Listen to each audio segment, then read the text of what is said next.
Саламатсыздар ма оқушылар? Емтиханға дайындықтың екінші нұсқаның Б бөлімінен тоқталайық. 11-ші есепте призма деген сөз берілген екен. Әріптері қайталанбайтын қанша 4 әріптен тұратын сөз құрастыруға болады дейді. Бұл жерде мағынасы маңызды емес деп тұр.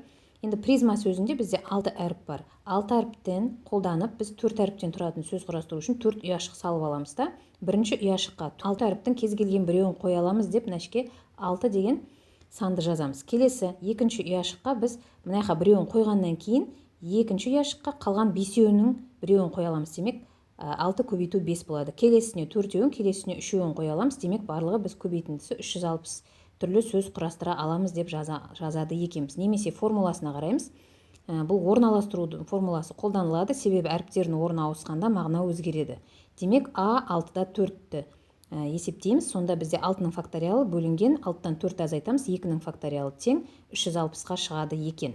Келесі. А әріпінен басталатын, мағынасы маңызды емес, П әріпінен аяқталмайтын 6 әріпті қанша сөз бар дейді. Яғни біз А әріпін бірден 6 ұяшықты салып, біріншісіне А әріпін қойып қоямыз. Яғни бізде қалған 5 ұяшықтың ішіне жазылатын сандар маңызды екен. Яғни біз мынаны есептемей-ақ қойсақ болады екен. Енді П әріпінен аяқталмайтын дегендіктен біз соңғы әріптен бастағанымыз дұрыс. Себебі П әріпін басынан бастап жазатын болсақ, соңына П әріпі келіп қалуы мүмкін. Сондықтан соңғысынан бастаймыз. Соңғысында бізде 5 әріптің 4-еуін ғана қолдана аламыз. Яғни П-ны алып тастағанда. Сонда 4 жазылады. Оның алдындағы ұяшыққа енді қайтадан П-ны қосуға болады. Сонда бізде мынадан қалған 4-еудің біреуі кетті, 3-еуі қалды ғой. Жаңа П-ны қайттан қосамыз, сонда 4-еу болады. Енді одан кейін 3, 2, 1 деп біртіндеп азая береді екен. Сонда барлығының көбейтіндісі 96-ға тең. Ал формуламен жазатын болсақ, біз 5 әріпті мына жерге қоятын А-ны есептемегенде алмастыру формуласымен шығарамыз. П5 тең 5-тің факториалына. Енді бұл жерде бізде барлығы П-ны да қосқандағысы есептелініп кетеді соңындағы ұяшыққа П әріпін қосқандағы формула болып кетеді мына жерде. Демек біз оның 5-тен 4 бөлігін ала аламыз, себебі 5-тен 1 бөлігінде П әріпінен аяқталып қалады екен. Сонда барлығы 5 әріп қой есептеп тұрғанымыз. Біреуі П, сондықтан 5-тің біреуі кетеді, 5-тің 4-ті қалады. 5-тен 4-ке көбейтсек жауабынан 96 шығады екен. Келесі, екі дауыссыз дыбысты қанша тәсілмен таңдауға болады дейді. Бізде барлығы 4 әріп бар. Сол 4 әріптің екеуін таңдаған кезде біз сөз құрастырып тұрған жоқпыз. Демек, бұл жерде А емес, яғни орналастыру емес, теру формуласын қолданады екенбіз. С 4-те 2. Яғни 4-тің факториалы бөлінген 2-нің факториалы көбейтілген 2-нің факториалы. Енді 2-нің факториалдары 2-ге тең, демек олардың көбейтіндісі 4-ке тең. Сонда жауабында бізде 1, 2, 3, 4, 4 пен 4-ті қысқарып жіберсек, 1, 2, 3-тің көбейтіндісі тең 6-ға болып шығады екен. Төртіншісі. М және П әріпінен басталатын тек дауыссыз дыбыстардан тұратын қанша сөз құрастыруға болады дейді. М мен П-дан басталатын екі қатар жазып алсақ, М әріпін бірінші ұяшыққа қойып қойсақ, онда бізде қалғаны дауыссыз дыбыстар 4-еу ғой, сонда бізде 3-еу қалады. Кейін екінші ұяшыққа қоюға болатын, одан кейін 2, одан кейін 1. Көбейтіндісі бізде 6-ға тең. П әріпінен басталатынды дәл сондай. П-ны біріншіге қойып қойсақ, қалған 3-еуін екіншіге, қалған 2-еуін үшіншіге деп кете береді. Сонымен барлығы 6-ға 6-ны қосқанда 12 деген сан шығады екен. Яғни 12 сөз құрастыруға болады.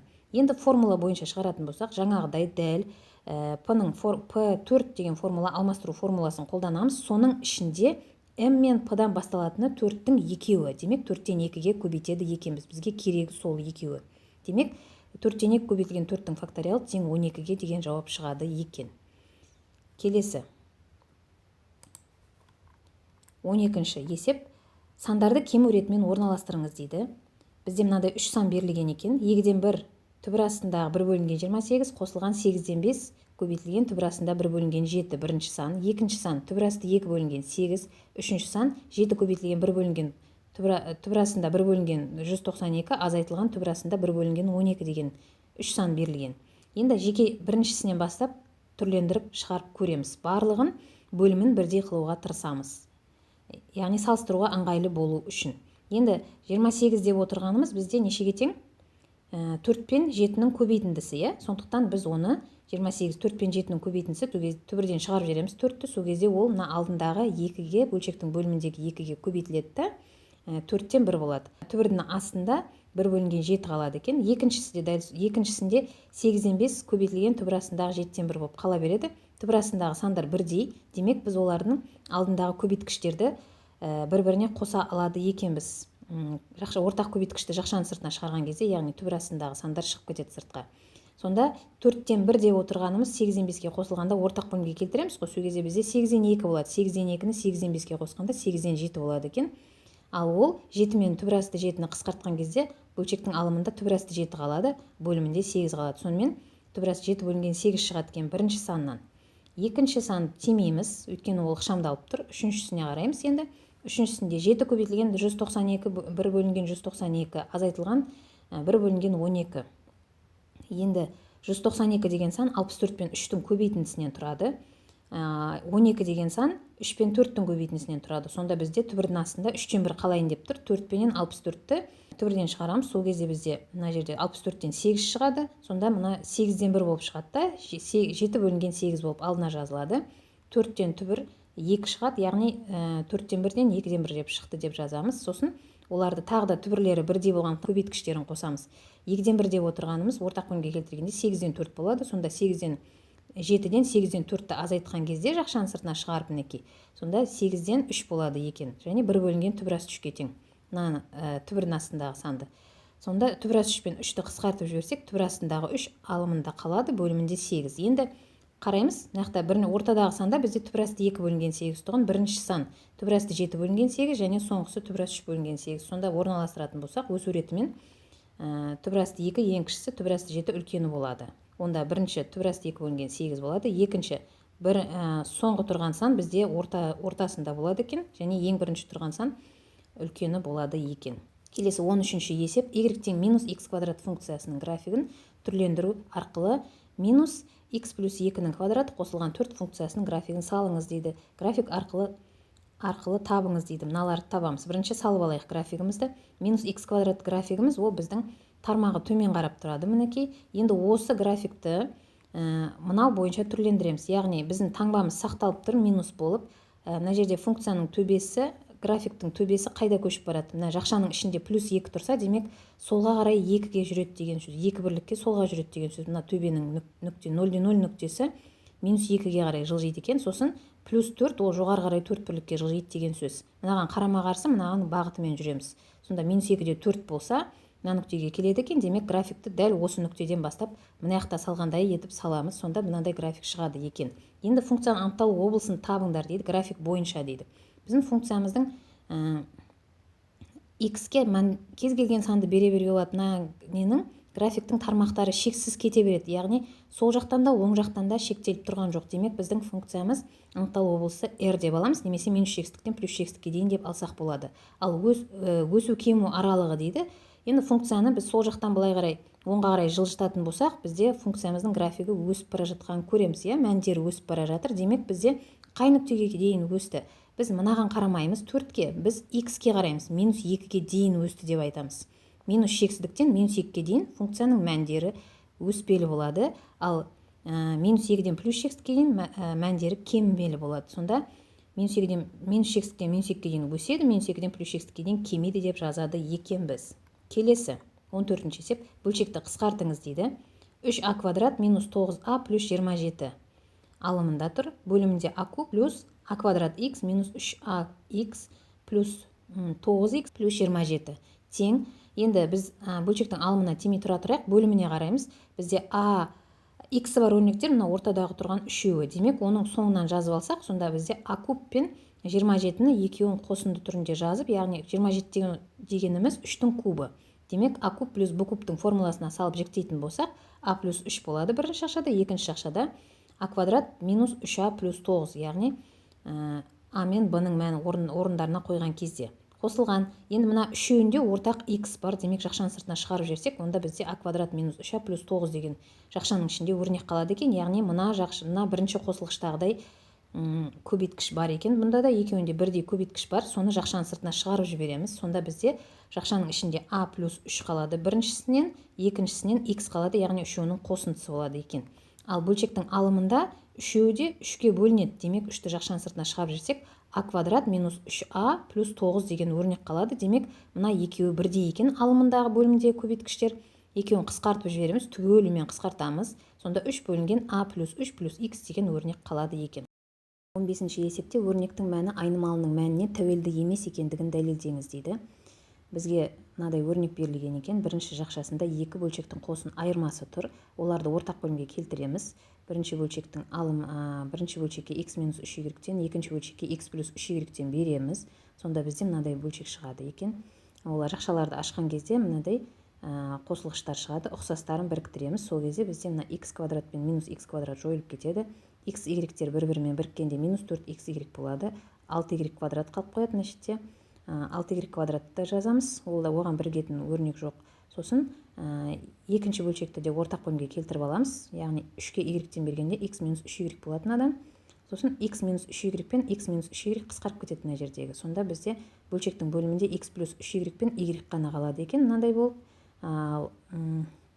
Екінші бөлшекте мына жерде 6x бөлінген x плюс 3y бөлімінде x плюс 3y бар мына жердегідей. Бірақ оның y жоқ. Сондықтан бұған y-тен беріп жіберетін болсақ, мына 6xy бөлінген x плюс 3y көбейтілген y деген өрнек шығады. Енді екі бөлшектің бөлімдері бірдей, онда алымдарын біріктіре береміз. Мынау алғашқы мына екі бөлшектің көбейтіндісінен шыққан мына екеуі ғой, оған қосылады 6xy. Сонда мына екі қосылғыш бірігеді. Сонда 2xy болады. Сосын қосылған 6y квадрат бөлімінде мынадай өрнек шығады. Енді жақшаның сыртына 2y-ті шығарып жүрсек, сонда x плюс y қалады екен. Y пен y қысқарады, жақшамен жақша қысқарады. Сонда 2 ғана қалады екен. Келесі, қабырғалары арифметикалық прогрессияны құрайтын ең үлкен қабырғасы 21-ге тең, ал периметрі 54 болатын және қабырғаларының айырмасы 3-ке тең дөңес көпбұрыштың неше қабырғасы бар? Қабырғаларының санын анықтауымыз керек. Ол үшін біз арифметикалық прогрессияның элементтерін жазып алайық. А1 деп отырғанымыз неге тең? Үлкен қабырғасын 21 деп тұр ғой, яғни біз А1-ді 21 деп алатын болсақ, енді периметр деп отырғанымыз барлық қабырғалардың қосындысы ондай болатын болса, біз оны SN деп алайық. Неше қабырға бар екен білмейміз, сондықтан N күйінде қалдырамыз. D деп отырғанымыз минус 3-ке тең, себебі әрбір келесі қабырғасы 3-ке кем болады. Сонда ең үлкен қабырғасы 21 деп тұр ғой, демек одан кейінгілері одан аз болады деген сөз. Енді осыларды қолданып біз SN-нің формуласын жазатын болсақ, яғни мына формулаға салатын болсақ, 2A1 көбейтілген қосылған n-1D, мына жерде D деп отырғанымыз минус 3-ке тең, A1 деп отырғанымыз 21-ге тең. Жақшаларды ашып, ықшамдап біріктірген кезде бізде мына жерде n квадрат минус 15n плюс 36 деген теңдеу шығады екен. Квадрат теңдеу дискриминантпен шығарсақ, n тең 4-ке, n тең 9 деген екі жауап шығады. Енді екеуін де тексеріп көреміз, ол мүмкін ба, жоқ па? Қабырғалары 4-еу болуы мүмкін ба, 9 болуы мүмкін ба? Қайсысы болады, немесе екеуі де бола ма, жауабын тексереміз. Ол үшін А4-ті табамыз, яғни 4-ші қабырғасы неге тең? 4-ші қабырғасы А4 деп отырғанымыз 21 А1 азайтылған n-1D ғой формуласы бойынша. n-1, яғни ол 4-тен 1-ді алып тастайсың 3 болады, ал минус 3 ол біздегі еселі айырмасы минус 3-ке тең. Енді 21-ден 9-ды алып тастағанда 13 шығады, жауабы бұл алуға болады деген сөз, себебі қабырғасы оң болу керек. Келесі 9 қабырғалы болу мүмкін ба? 21-ден азайтамыз, 9-дан 1-ді алып тастаймыз 8, көбейтеміз минус 3-ке. Мінекей, сонда 21 азайтылған 24 болып кетеді, сонда минус 3 болып қалады. Ал минус 3 бізде жауап болуы мүмкін емес. Сонымен біз жауап ретінде тек қана 4 дегенді ала алады екенбіз. Яғни мына екеуінің біріншісі жауабы ғана дұрыс деп аламыз. Есеп. Боялған текшенің барлық қырлары бірдей 4 бөлікке бөлінген. Кездейсоқ алынған кубтың екі жағы боялған болу ықтималдығы қандай? Кубтың әрбір қырын 4-ке бөлген кезде біздің барлық кубымыз неше бөлікке бөлінеді? Яғни 4-тің кубы 64 бөлікке бөлінеді екен. Енді соның ішінен бізге қолайлысы, яғни кубтың екі жағының боялған болуы деп тұр ғой. Демек біз екі жағы боялған кубтарды қарайтын болсақ, мына бір қырының өзінен екі жағы боялған куб шығады екен. Бізде барлығы 12 қыр бар, демек 12-ні 2-ке көбейтеміз да 24 куб аламыз. Мына жерде екеуі бар, мына жақта екеуі бар, астында да бар. Барлық қырынан 2-екеуден таба аламыз. Сонымен барлығы 64, оның ішінен қолайлысы 24, 64-тен 24, ықтималдық 8-ден 3-ке тең болады. Өспелі геометриялық прогрессияда S3 тең 14-ке, S2 тең 6-ға болса, онда B1 және B5-ті табыңыз дейді. Енді S2-ге біз алғашқы екі мүшесінің қосындысы ғой, оған b үшіншіні қосқан кезде алғашқы үшеуінің қосындысы шығады. Онда осы формуланы жазып алуымызға болады. Бұндағы 6 мен 14-ті орнына қоятын болсақ, b3 тең 14-тен 6 алып тастаймыз, 8-ге тең. Енді b3-тің формуласы ол қандай? b1 көбейтілген q квадрат. Сонда 8-ге тең деп жазып аламыз. Екі айнымалысы бар болды. Енді келесі теңдеуіміз s2-ден алсақ кішілеу ғой. Сондықтан соны ала берейік. b1 көбейтілген 1 минус q квадрат бөлінген 1 минус q. 1 минус q квадратты екі жақшаға жіктейтін болсақ, бірдей жақшалар қысқарып кеткенде 1 плюс q ғана қалып қояды, мына екі жақшаға жіктеледі. Сонда бізде мынандай өрнек шығады екен, мынандай жүйе. Осы жүйеден екінші бөлшектен 8 бөлінген q квадрат деп алмастырып алсақ, мына бірінші бөлшекке апарып қоямыз. Сонда бізде мынандай өрнек шығады. Сосын q квадраттан құтыламыз, 6-ға көбейтіп жіберіп, сосын сол жаққа ауыстырамыз, ықшамдаймыз, дискриминантпен табамыз. q тең 2-ге, q тең минус 3-тен 2-ге тең болып шығады. Енді бұның қайсысын аламыз? Мына екеуінде алуымыз мүмкін бе әлде? q тең 2 болса, бұл болады екен, себебі геометриялық прогрессияны бізге өспелі деп берді. Яғни еселігіміз біздің оң сан болса, геометриялық прогрессия өспелі болады. Ал егер теріс сан болса, онда әрбір келесі мүшесі біресе минус болады, біресе плюс болады. Себебі теріс санға көбейткен сайын теріс сан оң санға айналады, оң сан теріс санға айналады. Демек, бұл біздің өспелі прогрессияға жарамайды деген сөз. Демек, біз тек қана мынаны ала екенбіз. Енді біз b1 мен b5-ті табамыз. b1 деп отырғанымыз мына формула арқылы табылады. 8 бөлінген q квадратпен. Сонда 2-ге тең, ал b5-тің формуласы b1 көбейтілген q-дің 4 дәрежесі ғой. Сонда 32-ге тең болады екен.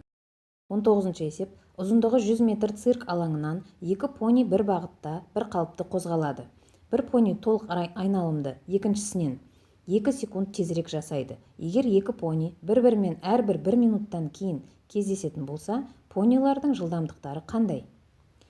Біз енді мынадай кесте құрып алайық. Бірінші пони мен екінші пони екеуі де бір айналымда 100 метр жасайды ғой. Демек, біз s тең 100 деп аламыз. Одан кейін уақыттары t1 t2, жылдамдықтарын v1 v2 деп алайық. Енді қайсының жылдамдығы көбірек? v2-нің жылдамдығын көбірек деп алатын болсақ, онда v1 жай жүреді. Егер бұл жай жүрсе, демек оның уақыты көбірек кетеді, яғни бір айналымға кететін уақыт. Демек, біз t1 ұзақ уақыттан, көбірек уақыттан v2-нің тезірек жүріп өткен уақыты, яғни 2 секундқа жылдамырақ жүреді ғой. Демек, t1-ден t2-ні азайтқанда 2-ге тең деген теңдікті жазып аламыз. Одан кейін t1 мен t2-нің мәндерін, өрнектерін мына арқылы жазып аламыз. Кесте арқылы, яғни t1 деп отырғанымыз s-тің v-ға қатынасы, яғни s-ті 100-ді v1-ге бөлеміз. Екіншісі 100-ді v2-ге бөлеміз. Әрқайсысын өзінің жылдамдығына бөлеміз. Осы өрнектерді апарып, мына теңдікке апарып қоямыз. Сонда бізде 100 бөлінген v1 t1-дің орнына қойдық. Азайтылған 100 бөлінген v2 тең 2 деген теңдеу аламыз. Енді ары қарай мынаған қараймыз. v2 деп отырғанымыз, яғни екінші понидің жылдамдығы. Осыны 60 секундтан кейін кездесті ғой. 60 секундтан кейін кездесті. Яғни екінші пони 60 секундтан кейін бірінші понимен кездеседі. Ол сол кезде қанша айналым жасағанын біз білмейміз. Сондықтан оның айналымдардың санын біз n деп өрнектеп алсақ. Сонда ол бір айналымды 100 метр болатын болса, демек n рет айналған кезде 100 n рет қашықтық жүріп өтеді. Яғни 60 секундтың ішінде v2 жылдамдықпен 100 n қашықтықты жүріп өтеді. Екіншісі де дәл сондай, бірақ оның жылдамдығы v1 өзінің жылдамдығын, ол да 60 секунд жүреді. Сол кезде оны екінші пони қуып жетіп алады. Сол кезде, яғни ол 100 метрге кем айналады. Яғни 100 n-нен мынаның жүрген жолынан 100 метрді азайтамыз. Яғни бір айналымды азайтамыз. Сонда енді мынадай жүйе құрылды. Енді осы жүйеден біз v-ны тауып алайық. v1, v2 бірінші теңдіктен 100 n бөлінген 60, v1 100 n минус 100 бөлінген 60 деген тепе теңдіктерді алдық. Мына тепе теңдікті v1 мен v2-нің көбейтіндісіне көбейтсек, сол кезде мына бөлшектің бөлімінен құтыламыз. Яғни 100 v2, v1 мен v1 қысқарып кеткенде 100 v2 қалады. Азайтылғаны 100 v1 қалады. Мынаның қасында v2 мен v2 қысқарып кеткенде және 2 көбейтілген v1 көбейтілген v2 болады екен. Енді мына теңдіктің ішіндегі v1 мен v2-лердің орнына мына жүйедегі өрнектерді қоямыз. Яғни 100 n бөлінген 60-ты v2-нің орнына 100 n минус 100 бөлінген 60-ты екінші v1-дің орнына қоямыз мына жерде. Яғни енді осы тепе теңдікті ықшамдайтын болсақ, бізде мына шетте 100 деген сандар барлық бөлшектерде бар. Демек біз солардан құтылып алуымыз керек. Яғни бірінші бөлшекте 100-дің квадраты бар, екінші бөлшекте мына 100-ді жақшаның сыртына шығарып жіберсек, мына екеуінен, онда бізде n-1 қалады және алдындағы 100 бар. Бұдан да 100-дің квадраты шығайын деп тұр екен. Үшінші теңдіктің оң жағында бізде тағы да сондай 100-ді жақшаның сыртына шығарсақ n-1 қалады. Ішінде мына бірінші бөлшектің алымында тағы бір 100 бар. Демек 100-дің квадраты бұда да бар екен. Және бөлшектің бөлімдеріне қарайық. Бірінші бөлшектің бөлімінде 60 бар, екінші бөлшектің бөлімінде 60 бар. Екеуі біріккен кезде сонда екеуі 1/60-ты береді мынадай болып. Екінші бөлшектің оң жақта, тепе теңдіктің оң жағында 60 көбейтілген 60, яғни 60-тың квадраты бар. Бұл жердегі 60-тың квадраты дегеніміз 60 көбейтілген 60. Енді біз бұларды қысқартамыз, яғни жаңағы теңдіктің сол оң жағындағы және сол жағындағы 100-дің квадраттарын екеуінде де көбейтіліп тұрғандықтан бөліп жіберіп қысқартамыз. 60-ты екеуінде 60-қа көбейтіп жіберіп қысқартамыз. Теңдіктің екі жағын 100-дің квадратына бөлеміз, 60-қа көбейтеміз. Сол кезде мына қызылмен боялған жерлер қысқарады мыналар. Сонда бізде мына бөлшек, сосын алымында мына екеуін жақшаның сыртына 100-дің квадратын жақшаның сыртына шығарған кезде n азайтылған n плюс 1 болып кетеді. Мынау таңбалары ауысады екеуінің де, сонда минус n плюс 1 болады. Енді n мен n екеуі жойылып кетеді, сонда бізде 1 қалады екен бірінші бөлшектің алымынан. Яғни бізде сонда енді сонда біздің сол жақта тек қана 1 қалады екен да, оң жақта мына өрнек қалады екен. Біздің әште бөлшегіміз бар ғой, сол бөлшектің бөліміндегі 60-ты енді 1-ге көбейтіп жіберетін болсақ, мынадай болады екен. Ал бөлшектің алымынан 2 көбейтілген 100 қысқарып кетті, n мен n-1-дің көбейтіндісі қалды. Сонда мына өрнек қалады екен. Сонымен жақшаларды ашып ықшамдасақ, квадрат теңдеу аламыз. Квадрат теңдеудің жауабынан n тең 6, n тең минус 5 деген екі жауап шығады. Енді n деп отырғанымыз айналымдардың саны, яғни ол теріс сан бола алмайды. Сондықтан n тең 6-ны ғана аламыз. Сонымен біз не табуымыз керек еді? Жылдамдықты табуымыз керек еді. Сондықтан n-ді апарып 6-ны n-нің орнына қойып, мына жылдамдықтарды табады екенбіз. Сонда 100 көбейтілген 6 бөлінген 60 жауабынан 10 метр секунд шығады екен. Яғни біздің екінші понийдің жылдамдығы 10 метр секунд екен. Ал бірінші понийдің жылдамдығы 8,3 метр секунд болды. 20-шы есепте өрнекті ықшамдаңыз деген екен. Тригонометриялық өрнек берілген. 4 көбейтілген синус 4 дәрежелі 2х қосылған косинус 4 дәрежелі 2х деп тұр бірінші жақшаның ішінде. Осыны қарастырып алайық. Бірінші, біз бұны толық квадратқа айналдыра аламыз. Қалай? Бізде мына шетте 4 дәрежелі 2х деп тұр. Егер бұны біз а квадрат деп алатын болсақ, мынаны б квадрат деп алатын болсақ, онда бізге олардың арасына 2аб деген қосылғыш жетіспейді. Яғни біз а мен б-ны не деп аламыз? Яғни 4 дәрежені а квадрат деп алатын болсақ, демек ол а-ның өзі синус квадрат деген сөз. Демек біз 2аб дегенде синус квадрат 2х-ті жазатын болсақ, ол а болады екен, косинус квадрат 2х ол бізде б болады екен. Демек мынау бізде а квадрат қосылған 2аб қосылған б квадрат болады мынау. Енді біз мына жоқ өрнекті өзіміз ойдан қосып алғандықтан, демек одан құтылу үшін қайтадан азайтамыз деп қасына жазып қоямыз. Сол кезде тепе теңдік орындалады, сақталады. Одан кейін екінші жақшаға қараймыз. Азайтылған 4 көбейтілген синус 6 дәрежелі 2х қосылған косинус 6 дәрежелі 2х. Бұл а куб плюс б куб деген формулаға келеді. Яғни 6 дәреже деп отырғанымыз ненің кубы? Ол квадраттың кубы. Демек синус квадрат 2х-тің кубы мынау. Мынау косинус квадрат 2х-тің кубы. Демек а куб плюс б кубтың формуласымен ашатын болсақ, бізде а плюс б бірінші жақшада тұғын, екінші жақшада міне а плюс б-мыз міне тұр. Екінші жақшада а квадрат минус аб плюс б квадрат деген өрнек бар тұғын. Яғни біз мына түрде жазып алады екенбіз жақшаны ашып. Одан кейін азайтылған бірімізді жазып қоямыз. Енді мынадан қайтадан көкпен көрсетілген бұл толық квадратты береді ғой. Яғни синус квадрат 2х пен косинус квадрат 2х-тің қосындысы, яғни а плюс б-ның квадраты деп жазып аламыз мынаны. Одан кейін азайтылған енді мынаны қасына жазып қоямыз. Келесі азайтылған 4 көбейтілген азайтылған. Мына өрнекті қайқа жазамыз? Мына бірінші тұрған жақша ол 1-ге тең. Не үшін жазып жатырмыз мынаның барлығын? Себебі квадраттардың қосындысы 1-ге тең ғой формула бойынша. Негізгі тригонометриялық тепе теңдік. Мынаның орнына 1-ді жазамыз. Көбейтілген екінші жақшаны сол күйінше жазып қоямыз. Азайтылған 1 деп. Сонымен қайтадан жазып шықтық мынаны. Енді мына бірінші тұрған жақшаның ішіндегі ол бірге тең екенін жаңа айттық, иә? Мынау сияқты ол да дәл сондай өрнек. Демек бірдің квадраты екен, яғни 4 көбейтілген бірдің квадраты болды. Мынау азайтылған. Енді мынаған келеміз. Мынау синус x пен косинус x-тің көбейтіндісі бізде формула бар тұғын. 2 синус альфа көбейтілген косинус альфа деп отырғанбыз. Альфаның орнында бізде 2x тұр. Бірақ бізде квадраттар бар. Демек біз квадратты жақшаның сыртына шығарып жіберсек, онда синус альфа мен косинус альфаның көбейтіндісі түрінде қалады, бірақ бізге алдына 2 жетіспейді. Мынау 2 ол аз болады бізге, себебі бізде квадрат бар. Яғни бізге 4 керек екен. Себебі 2-нің квадраты 4 қой. Демек бұған бізге 4 керек екен, яғни 4 көбейтілген синус квадрат 2х, косинус квадрат 2х деп жазып алсақ, онда бізде артық 2 деген көбейткіш пайда болады екен. Одан құтылу үшін 2-ден 1 деп қасына көбейткіш қып жазып қоямыз. Сонда 4 пен 2 қысқарған кезде қайтадан 2 орнына 2 деген жаңағы коэффициентіміз шығады екен. Әрі қарай келесі жақшаға келеміз. Дәл мына бірінші жақшада қалай орындадық, дәл сондайғы мына біріншісі менен соңғысына бізге тағы да 2 синус альфа косинус альфа жетіспейді мына жерге.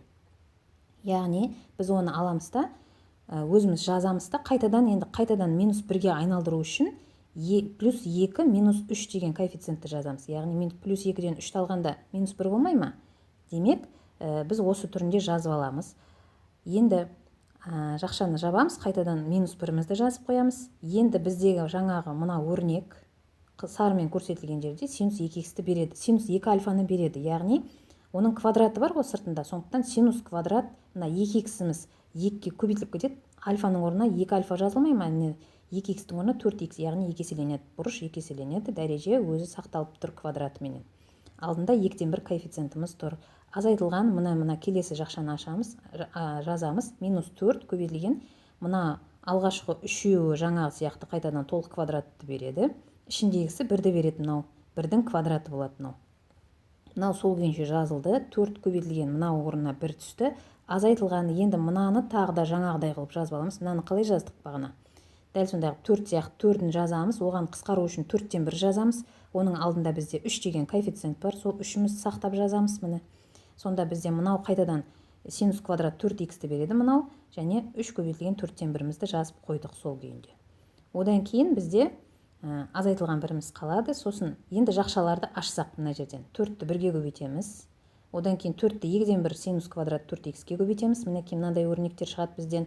4 көбейтілген, 4 азайтылған, 2 көбейтілген синус квадрат 4х, азайтылған, мына 4-ті де 1-ге, 4-ті мынаған көбейтеміз екінші бөлшекке, екінші қосылғышқа. Сонда бізде минус 4, мына екеуін көбейтіндісі, сосын плюс болып кетеді. Мына екеуін көбейткен кезде минус 4 пен минус 3-ті көбейткенде плюс болып кетеді. 4 пен 4 қысқарып кетеді, сонда 3 қана қалады екен, синус квадрат 4х, минус 1. Енді біз мына екі ұқсас қосылғышты біріктіреміз, сонда коэффициенттеріне қараймыз, минус 2 плюс 3, ол бізде 1-ді береді. Сонымен синус квадрат 4х минус 1 деген өрнек қалады, себебі 4 пен минус 4 екеуі жойылып кетеді. Сонда енді мына синус квадраттан 1-ді азайтқанда бізде не шығады? 1 минус синус квадрат деп отырғанбыз, косинус квадратқа тең ғой, демек біз минусты жақшаның сыртына шығарып жіберсек, сол өрнекті алайын деп тұрмыз. Сонда бізде минус косинус квадрат 4х шығады екен.